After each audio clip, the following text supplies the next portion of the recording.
नमस्कार दोस्तों, कैसे आप सभी लोग। उम्मीद करता हूँ सभी लोग अच्छे होंगे। तो आज का टॉपिक थर्मल फिजिक्स में हमारे पास है joule kelvin coefficient for ideal gas and real gas. तो यदि आपको ध्यान हो, हमने प्रीवियस लेक्चर्स में जूल केल्विन एक्सपेंशन के बारे में पढ़ा था, जूल केल्विन कोफिशिएंट हमने निकाला था। तो इसका हमने जनरल एक्सप्रेशन हमने देखा था, ठीक है ना, समझ में आया।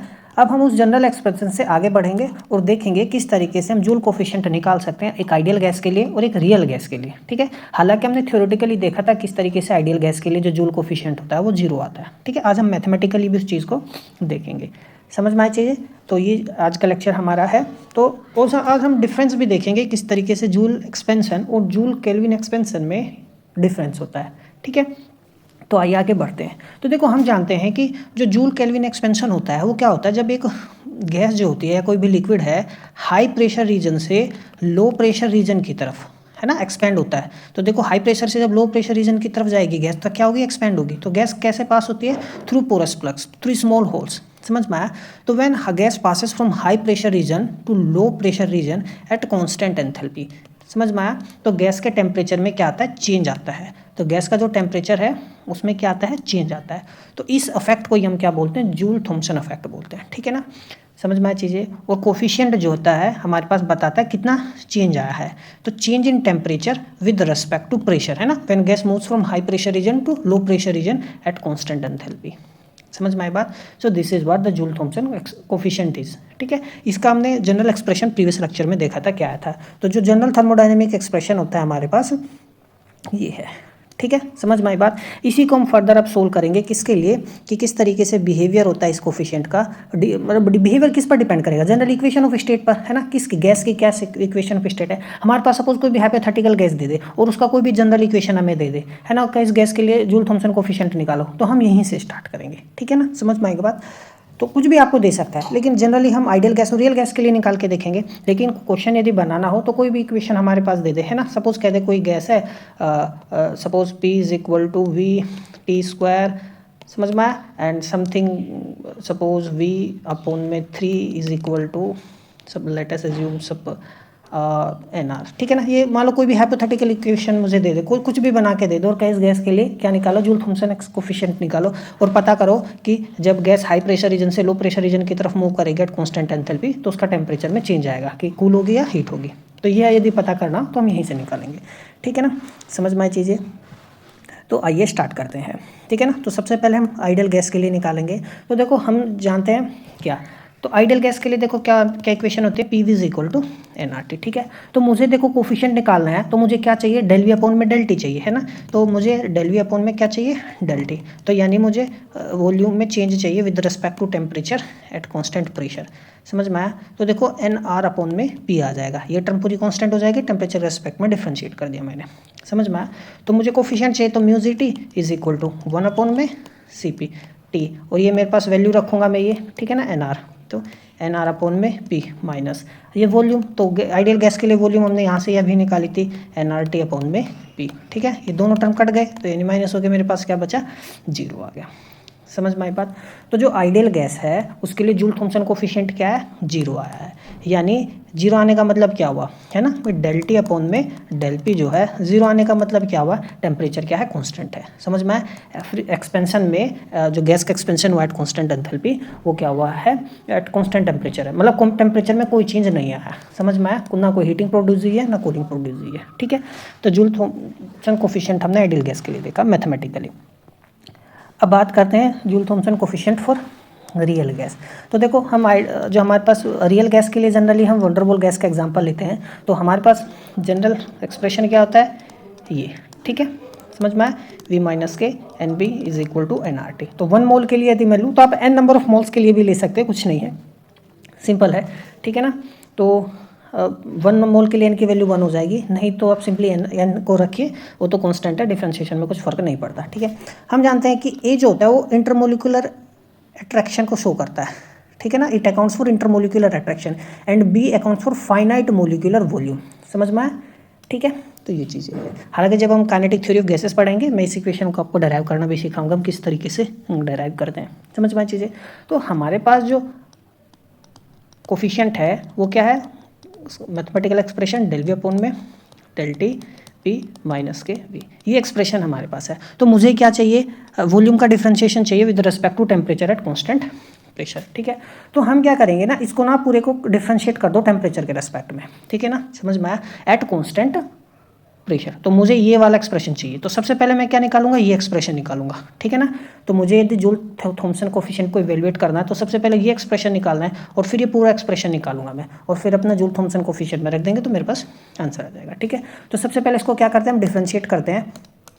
तो देखो जब डिफ्रेंशिएट करेंगे तो अब ध्यान से देखो, हम इस टर्म को एज इट इज ले लेते हैं, ठीक है ना। देखो पूरी टर्म को डिफ्रेंशिएट करना है, ठीक है, ये डिफ्रेंशिएट कर दिया हमने कीपिंग प्रेशर कांस्टेंट। तो हम क्या करेंगे कि ये टर्म को हम सबसे पहले डिफ्रेंशिएट करेंगे। देखो ये डिफ्रेंशिएट किया और ये वाली टर्म एज इट इज़, इस टर्म को हमने एज इट इज़ रखा, ठीक है ना, समझ में। अब इस टर्म को क्या रखेंगे, एज इट इज़। देखो ये टर्म एज इट इज़ हो गई और दूसरी वाली टर्म को हमने डिफ्रेंशिएट कर दिया टेम्परेचर के रिस्पेक्ट में, समझ में आया। अब देखो इसको जब आप डिफ्रेंशिएट करोगे तो सिंपली आर बचेगा मेरे पास, समझ में आया बात। तो ये टर्म तो देखो एज इट इज आ गई। तो जब प्रेशर हमें क्या निकालना है, हमें डेल वी अपॉन में डेल टी तो निकालना है एट कांस्टेंट प्रेशर। तो प्रेशर मेरे लिए कांस्टेंट है, ये टर्म तो गई। तो जब मैं ए अपॉन वी स्क्वायर का डिफ्रेंशिएशन करूंगा तो मेरे पास क्या आएगा, माइनस के 2a अपॉन में V cube del V upon में डेल टी वी।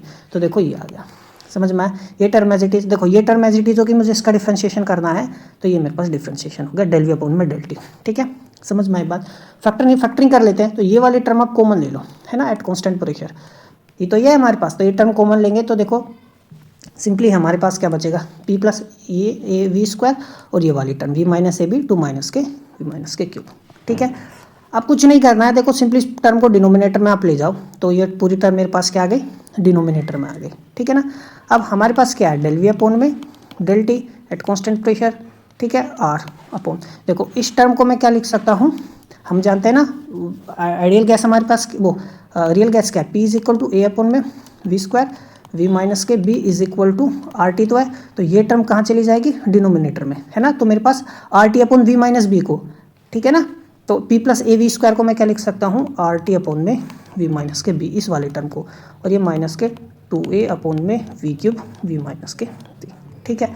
अब मैं क्या कर सकता हूँ, v माइनस बी को यहाँ पे यदि मैं एलसीएम लूँ या ऊपर नीचे मैं मल्टीप्लाई करूँ v माइनस बी की, तो मेरे पास सिंपली क्या आएगा, ये आर टी होगा माइनस के 2a अपॉन में वी क्यूब और ये v माइनस के बी स्क्वायर, ठीक है, समझ में आई बात। सिंपली ये मेरे पास टर्म आ गई, ठीक है ना, कोई डाउट है।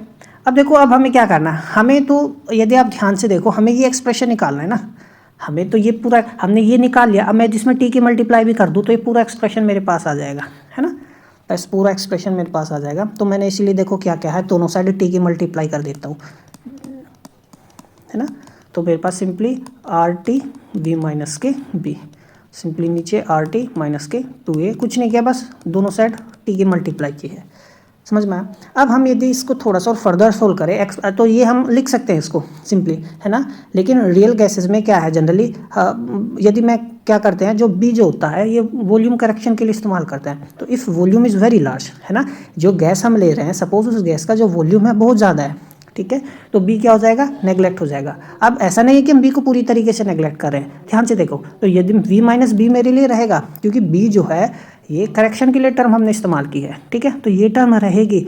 लेकिन क्या होता है जब बी बहुत ज़्यादा छोटा है तो उस केस में देखो क्या होता है, वी माइनस बी का स्क्वायर होगा, तो ये सिंपली क्या हो जाएगा, वी स्क्वायर, क्योंकि बी बहुत जो टर्म है ना वो बहुत छोटी है, तो बहुत छोटी है तो जब उसका स्क्वायर होगा ना जनरली तो वो और ज़्यादा छोटी हो जाएगी, ठीक है। जैसे सपोज मैं 0.1 लूँ, है ना, और 0.1 का आप क्या कर दो, स्क्वायर कर दो, तो देखो 0.01 आ गया, ये और छोटा हो गया। इसीलिए ठीक है ना, हम इस अप्रोक्सीमेट को हमने इस्तेमाल किया है, ठीक है ना।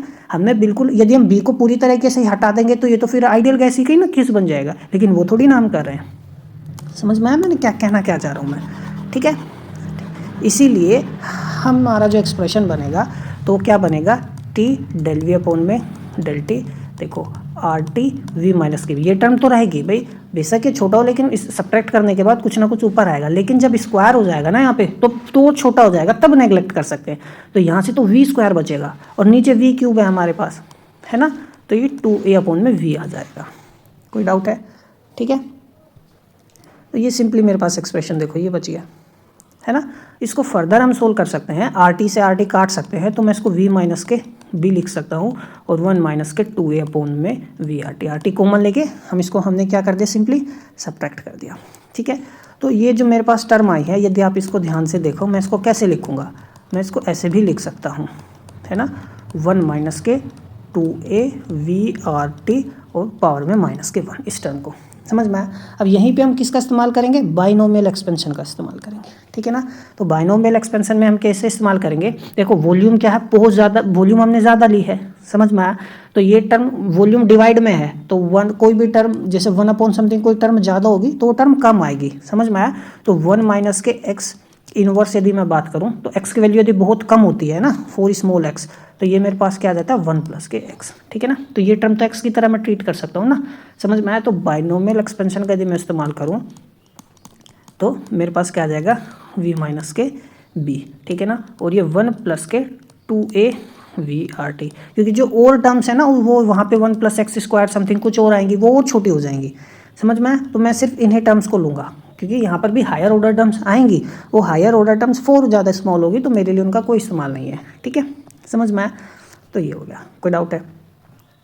अब देखो, अब मैं इसको सिंपली क्या करना है, कुछ नहीं, बस फर्दर आप सोल्व कर दो। आप इसको अंदर जब लिखोगे v प्लस के 2a आर टी एक्सपेंड करना है माइनस के b प्लस के 2ab अपॉन में वी आर टी। ठीक है, तो यहाँ पर मेरे पास माइनस आएगा। ठीक है ना, समझ में आई चीज़ें। अब देखो मैं v को इधर लेकर आ जाता हूँ, तो t डेल वी अपॉन में डेल टी p माइनस के v, मेरे पास क्या बचा 2a आर टी माइनस के b, समझ में आया। अब देखो b टर्म मेरे पास, a b जो टर्म्स है दीज आर वेरी स्मॉल, है ना, ये हायर ऑर्डर टर्म्स ही तो है, ऊपर से वॉल्यूम भी है, तो ये और ज़्यादा छोटी होगी और सब्ट्रैक्ट हो रहा है, तो इस टर्म को मैं क्या कर सकता हूँ, नेग्लेक्ट कर सकता हूँ, समझ में आया। तो v तो इधर चला गया था, तो ये मेरे पास सिंपली बचा। ठीक है ना, कोई डाउट है। तो हमारे पास क्या था, जूल थॉमसन कोफिशिएंट यही तो है, 1 अपॉन में C P T del V upon में डेल टी पी माइनस के वी, तो इसको मैं लिख सकता हूँ, समझ में आया। तो 1 अपॉन में सी पी और ये 2a आर टी माइनस के बी, तो ये हमारे पास इसके लिए आया है एक्सप्रेशन, ये रियल गैस के लिए एक्सप्रेशन है जूल केल्विन या जूल थॉमसन कोफिशिएंट का, समझ में आया। So this is very important, you must remember this formula. तो जो साइन है जूल थॉमसन कोफिशिएंट का वो डिटरमाइन करेगा, ठीक है ना, कि भाई हीटिंग होगी या कूलिंग होगी, पहली तो बात है। दूसरा, अब यहाँ पर जो साइन डिटरमाइन करेगा, तो दो टर्म है मेरे पास 2a R T and B, अब जोन सी भी टर्म ज़्यादा होगी उस हिसाब से ये प्लस या माइनस आएगा, समझ में आई बात। ठीक है, कोई डाउट है। तो कंपटीशन जो है वो इंटरमोलिकुलर अट्रैक्शन वाली टर्म है दिस, है ना, और ये फाइनाइट मोलिकुलर साइज वाली टर्म है, इन दोनों में ही यही डिसाइड करेंगी साइज को। तो यदि मैं कूलिंग की बात करूं, है ना, तो कूलिंग कब होती है हम जानते हैं, मैंने बताया था कि कोफिशिएंट क्या होना चाहिए, ग्रेटर देन 0। कैसे, ये आप ध्यान से देखो, इस टर्म को देखो ध्यान से। एक्सपेंशन में प्रेशर क्या होता है, नेगेटिव, है ना, नेगेटिव कहने का मतलब प्रेशर डिक्रीज हो रहा है, तो डेल पी नेगेटिव। अच्छा, और टेम्परेचर क्या होना चाहिए, नेगेटिव, यदि कूलिंग प्रोड्यूस हो तो टेम्परेचर क्या हो गया, नेगेटिव, तो नेगेटिव से नेगेटिव कट गया, तो ये वाली टर्म क्या आएगी, ग्रेटर देन 0, समझ में आया। तो temperature negative it means cooling is there, तो इसीलिए कूलिंग मैंने पहले भी आपको बताई थी प्रीवियस लेक्चर्स में। तो कूलिंग होने का मतलब है क्या, कूलिंग कब होगा, जब जूल थॉमसन कोफिशिएंट जो है इट इज़ ग्रेटर देन 0। तो ये ग्रेटर देन 0 कब आएगा, जब इंटरमोलिकुलर अट्रैक्शन वाली टर्म ज़्यादा होगी, यानी 2a R T is greater than b, समझ में आई बात। ठीक है, कोई डाउट है। तो मैं यहाँ से t की वैल्यू यदि मुझे निकालनी हो तो हम कैसे निकालेंगे, ठीक है ना। तो इन्वर्स देखो हो जाएगा, ये सिंपली मेरे पास क्या आ जाएगा 2a अपॉन में आर पी, है ना, t की वैल्यू। अब मैं अभी थोड़ी देर में हम आगे अभी पढ़ेंगे, ये जो टर्म होते हैं इसको हम बोलते हैं इन्वर्जन टेम्परेचर। क्या बोलते हैं, इन्वर्जन टेम्परेचर। तो यदि गैस का टेम्परेचर जो है इन्वर्जन टेम्परेचर से कम है, समझ में आया, गैस का जो टेम्परेचर है वो इन्वर्जन टेम्परेचर से कम है तो कूलिंग प्रोड्यूस होगी, समझ में आए बात। तो ये आप अच्छे से समझ पाओगे, क्योंकि हमने प्रीवियस लेक्चर्स में हमने बहुत डिटेल में डिस्कशन किया है किस तरीके से इन्वर्जन टेम्परेचर से कम जब टेम्परेचर होता है तो कूलिंग प्रोड्यूस होती है। तो यदि हीटिंग की बात करें तो कोफिशिएंट लेस देन 0 होना चाहिए, है ना। तो कोफिशिएंट लेस देन 0 कब आएगा, जब बी वाली टर्म ज़्यादा होगी। तो मैं कहूँ 2a अपॉन में आर टी ग्रेटर देन क्या हो, बी हो, समझ में आई बात। ठीक है, या यहाँ से यहाँ का टेम्परेचर जो है यदि गैस का 2a अपॉन में आर बी से ज़्यादा हो, या मैं कहूँ ये इन्वर्जन टेम्परेचर होता है, ठीक है ना, समझ में आई बात। यदि गैस का टेम्परेचर इन्वर्जन टेम्परेचर से ज़्यादा है तो हीटिंग प्रोड्यूस होगी। ठीक है। तो हमने कूलिंग देखा, हीटिंग देखा। इन्वर्जन टेम्परेचर देखो, हमने पहले भी मैंने डिस्कस किया प्रीवियस लेक्चर्स में, तो वही टेम्परेचर होता है जहाँ पर गैस जो होती है, ठीक है ना, इन्वर्ट हो जाती है, यानी हीटिंग से कूलिंग होती है। यदि आपको ध्यान हो, हमने एसेंथैल्पी कर्व पढ़ाया था, तो जब हम एक्सपेंशन में क्या होता है, प्रेशर डिक्रीज होता है। देखो गैस का प्रेशर क्या हो रहा है, डिक्रीज, लेकिन टेम्परेचर क्या हो रहा है, बढ़ रहा है। फिर एक ऐसा टाइम आता है टेम्परेचर क्या होने लगता है, डिक्रीज होने लगता है प्रेशर घटाने से। समझ में आया? तो इस पॉइंट पर मैं यदि स्लोप ड्रॉ करूँ तो मेरे पास स्लोप क्या आएगा, डेल टी अपॉन में क्या आएगा, डेल पी तो आएगा, ठीक है ना, एट कॉन्स्टेंट एंथैल्पी।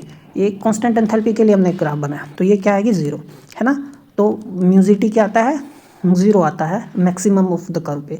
तो इस पॉइंट पर, ठीक है, तो ये जो टेम्परेचर होता है ना, इसी को हम क्या बोलते हैं, इन्वर्जन टेम्परेचर। क्योंकि इससे इधर देखो तो आप क्या पाओगे कि प्रेशर घटने से टेम्परेचर बढ़ रहा है ना, तो हीटिंग हो रही है। अब यदि आप इस टेम्परेचर के बिलो आओ, है ना, इस टेम्परेचर से बिलो आओ, तो आप देखोगे कि किस तरीके से हम फर्दर प्रेशर डिक्रीज करने पे टेम्परेचर क्या हो रहा है, डिक्रीज हो रहा है। तो यानी यहाँ कूलिंग हो रही है, ठीक है। तो इसलिए इसको इन्वर्जन टेम्परेचर बोलते हैं।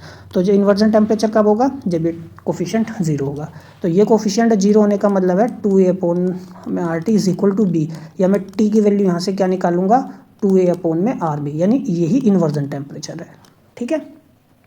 समझ में आई बात? तो इन्वर्जन टेम्परेचर पर नाइदर कूलिंग नोर हीटिंग, ठीक है ना। तो ये बात ध्यान रखना।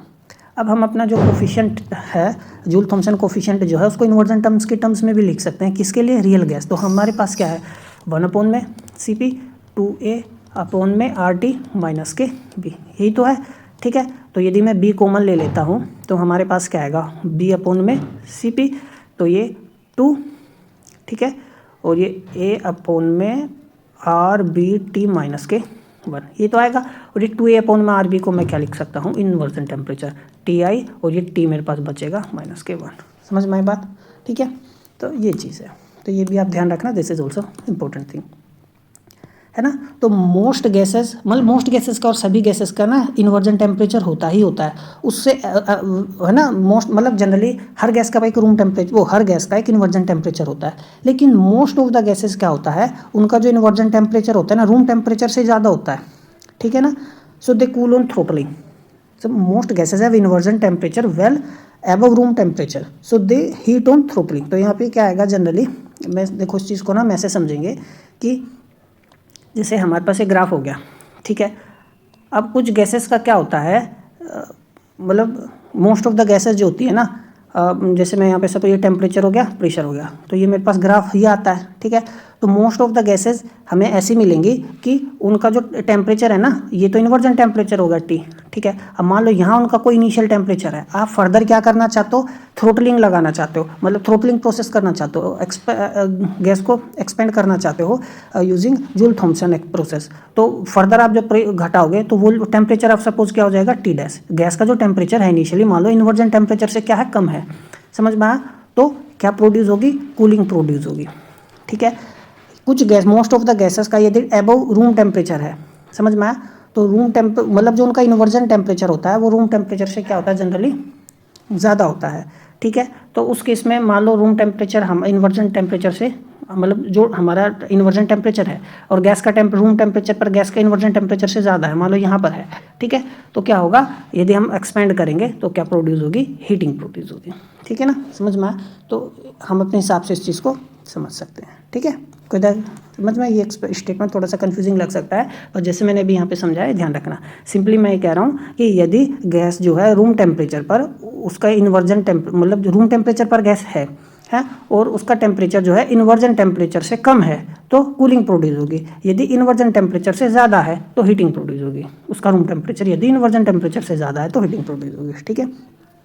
यहाँ पे यदि हाइड्रोजन की यदि बात करें, हाइड्रोजन देखो क्या आता है, इन्वर्जन टेम्परेचर 202, हीलियम का 43। समझ में आया? अब देखो, ठीक है, तो इनका इन्वर्जन टेम्परेचर तो रूम टेम्परेचर से नीचे लाई करता है। समझ में आया? रूम टेम्परेचर कितना होगा, 300 केल्विन लगभग, मतलब 300 केल्विन ही तो होता है ना हमारे पास रूम टेम्परेचर। अब देखो तो यानी ये तो किससे, हम रूम टेम्परेचर से बिलो इनका टेम्परेचर लाई करता है, वो सॉरी इन्वर्जन टेम्परेचर तो 202 है ना, और रूम टेम्परेचर कितना है, 303। तो यानी ये गैस क्या है, इन्वर्जन टेम्परेचर से ज़्यादा लाई कर रही है, ठीक है ना, ये एबव रूम टेम्परेचर। समझ में? तो देखो यानी यहाँ पे एबव रूम टेम्परेचर, यानी रूम टेम्परेचर से एबव लाई करेंगे, यानी हीटिंग प्रोड्यूस होगी। ठीक है, समझ में आई बात। तो हाइड्रोजन और हीलियम जो है, यदि हमें ठंडा करना है, हमने अभी देखा कि इन्वर्जन टेम्परेचर से ज़्यादा टेम्परेचर पर लाई करेंगे तो हीटिंग होगी। यदि हमें इन्हें ठंडा करना हो तो इनका टेम्परेचर हमें इन्वर्जन से कम करना पड़ेगा। समझ में आई बात। और फिर हम उनको लिक्विफाई भी कर सकते हैं। ठीक है, अब देखो distinction between adiabatic expansion, joule expansion और जूल केल्विन कोफिशिएंट है, या जूल केल्विन एक्सपेंशन। समझ में आई बात। तो देखो हमने ये तीनों प्रोसेस पढ़े हैं। ठीक है, तो देखो एडियाबैटिक एक्सपेंशन में क्या होता है, हम जानते हैं कि एडियाबैटिक एक्सपेंशन में कोई हीट का एक्सचेंज नहीं होता सिस्टम और सराउंडिंग के बीच में। ठीक है, जूल फ्री एक्सपेंशन में भी प्रोसेस में ऐसे करते हैं कि कोई भी हमारे पास हीट का एक्सचेंज नहीं होता है, और जूल केल्विन एक्सपेंशन में भी कोई हीट का वो नहीं होता सिस्टम और सराउंडिंग के बीच में। ठीक है, एडियाबैटिक में क्या होता है, एक्सपेंशन अगेंस्ट एक्सटर्नल प्रेशर। समझ में आया, एक्सटर्नल प्रेशर के अगेंस्ट एक्सपेंशन होता है, और गैस क्या करती है, वर्क करती है। तो gas does work on the surrounding, gas जो है सराउंडिंग पर क्या करती है, वर्क करती है। ठीक है ना, against the external pressure. Joule expansion में क्या होता है, गैस वर्क करती नहीं, क्योंकि मान लीजिए गैस क्या है, यहाँ से यहाँ एक्सपेंड होगी तो यहाँ क्या है, वैक्यूम है, तो यहाँ पर कोई भी पार्टिकल्स कुछ है ही नहीं। तो गैस जब इस रीजन में आएगी तो किसके अगेंस्ट रेसिस्ट कोई रेसिस्ट करेगा उसको, कोई भी नहीं रेसिस्ट करेगा। तो will gas do any work, no. तो गैस कोई भी वर्क नहीं करेगी, गैस एक्सपेंशन हो जाएगी वैक्यूम में। लेकिन एडियाबैटिक में क्या करती है, वर्क करती है। ठीक है, तो ये जूल जो होता है ये एक इरिवर्सिबल प्रोसेस होता है, जूल एक्सपेंशन। ठीक है, ये एक रिवर्सिबल प्रोसेस होता है। ठीक है ना, क्वासी स्टैटिक रिवर्सिबल प्रोसेस हम कह सकते हैं। जूल एक्सपेंशन एक इरिवर्सिबल प्रोसेस है, और ये भी क्या है, एक इरिवर्सिबल प्रोसेस है। समझ में आई बात। अब ऐसे ही जूल केल्विन एक्सपेंशन में भी क्या होता है, कोई एक्सटर्नल वर्क नहीं होता। समझ में आया, कोई एक्सटर्नल मतलब बाहर से हम कोई वर्क नहीं करते। लेकिन जब गैस एक्सपेंड करती है ना, सपोज यहाँ पर उसका कुछ प्रेशर है V1, कुछ वॉल्यूम है P1 V1, समझ में आया। तो यहाँ पर इस रीजन में जब जाती है, यहाँ पे तो वैक्यूम भी नहीं है, तो यहाँ पर इट विल नॉट, मतलब वैक्यूम नहीं होगा, तो P2 V2 है ना, गैस जब इस रीजन से इस रीजन में जाएगी तो यहाँ पर हम कुछ प्रेशर क्रिएट के रखते हैं। यहाँ पे लो प्रेशर होता है, यहाँ पर हाई प्रेशर होता है, तो गैस हाई प्रेशर से लो प्रेशर रीजन की तरफ जाती है। ठीक है, तो एक्सटर्नल वर्क तो नहीं होता, लेकिन फ्लो वर्क होता है। ठीक है ना, मतलब जो है P1 V1 माइनस के P2, जो गैस फ्लो ही है इस रीजन से इस रीजन में, तो वो वर्क होगा जो गैस परफॉर्म करेगी। वैक्यूम नहीं है इधर, ध्यान रखना। ठीक है, समझ में आई बात। लेकिन एक्सटर्नल वर्क जीरो होता है, इस पर भी एक्सटर्नल वर्क जीरो ही होता है। यहाँ भी एक्सटर्नल वर्क वैसे जीरो ही है, गैस वर्क करती है। एक्सटर्नल वर्क और गैस वर्क अलग अलग हो गए ना, गैस का तो इंटरनल वर्क होगा। ठीक है, समझ में आई बात। तो ये वैक्यूम में एक्सपेंड होते हैं विदाउट एक्सटर्नल रेसिस्टेंस। ठीक है, और ये इरिवर्सिबल फ्लो होता है, पोरस प्लग से फ्लो होती है दूसरे रीजन में। ठीक है, अब देखो पोरस प्लग से फ्लो होती है तो रेसिस्टेंस होता है, तो इसलिए इरिवर्सिबल प्रोसेस होता है। ठीक है, समझ में आई चीज़ें। तो एडियाबैटिक एक्सपेंशन में क्या होता है, एंट्रोपी कांस्टेंट रहती है ना, समझ में आई बात। तो नाम ही इसलिए पड़ गया इसका, एडियाबैटिक एक्सपेंशन में एंट्रोपी क्या रहती है, कांस्टेंट। जूल एक्सपेंशन में हमने देखा था कि क्या रहता है, इंटरनल एनर्जी कांस्टेंट रहती है, और जूल थॉमसन में क्या रहता है, कांस्टेंट एंथैल्पी। समझ में आई बात। एडियाबैटिक एक्सपेंशन में टेम्परेचर हमेशा क्या होता है, डिक्रीज होता है। ठीक है, ये सब हमने बहुत डिटेल में किया है ना कि क्यों डिक्रीज होता है, कैसे, तो कूलिंग प्रोड्यूस होगी।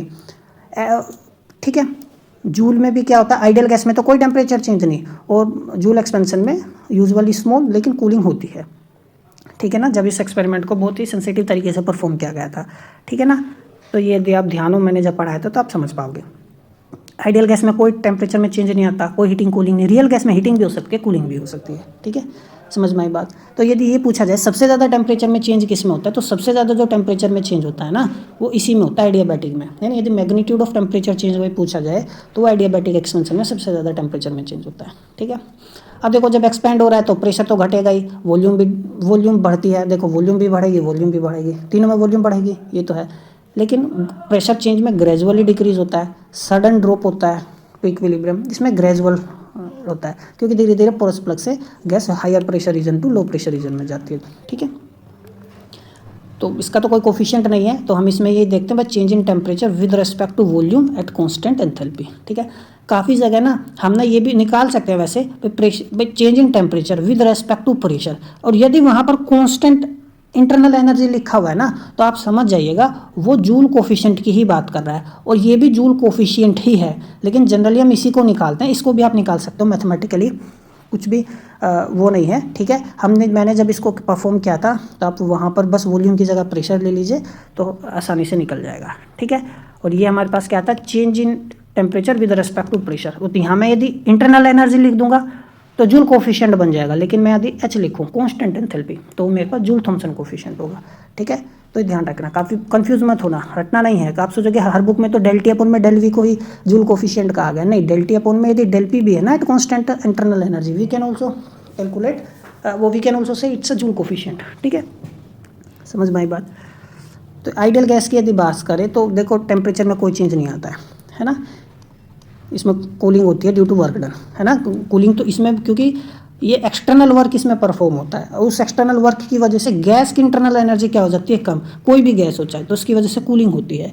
तो यदि कोई पूछे भाई आइडियल गैस में कूलिंग किस केस में होगी, जूल एक्सपेंशन में होगी या जूल केल्विन एक्सपेंशन में होगी, इन दोनों में नहीं होती, सिर्फ एडियाबैटिक एक्सपेंशन में ही आइडियल गैस कूल होती है। ध्यान रखना, this is one of the most important thing, ठीक है ना। समझ में आई बात।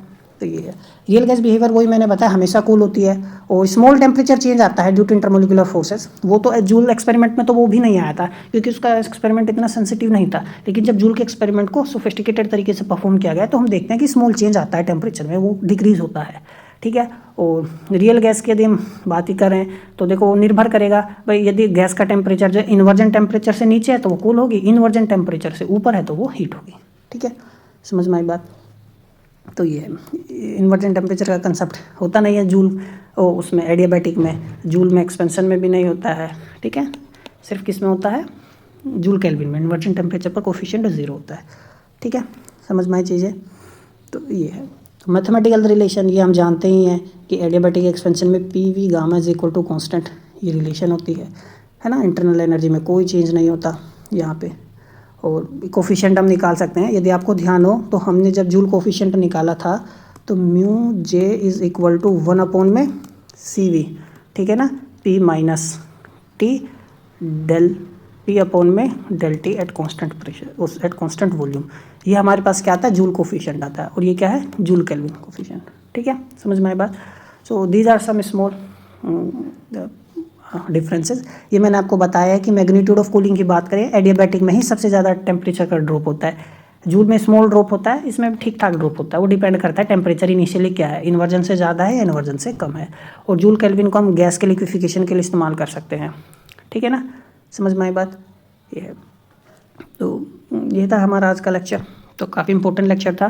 तो यदि आप ध्यान से इसको पढ़ोगे तो चीज़ें समझ में आएंगी, ठीक है ना। तो स्टॉप करके आप 1-2 बार लेक्चर को देखोगे तो आसानी से चीज़ों को समझ पाओगे, ठीक है ना। तो मिलता है अगले लेक्चर में, तब तक पढ़ते रहिए। नमस्कार।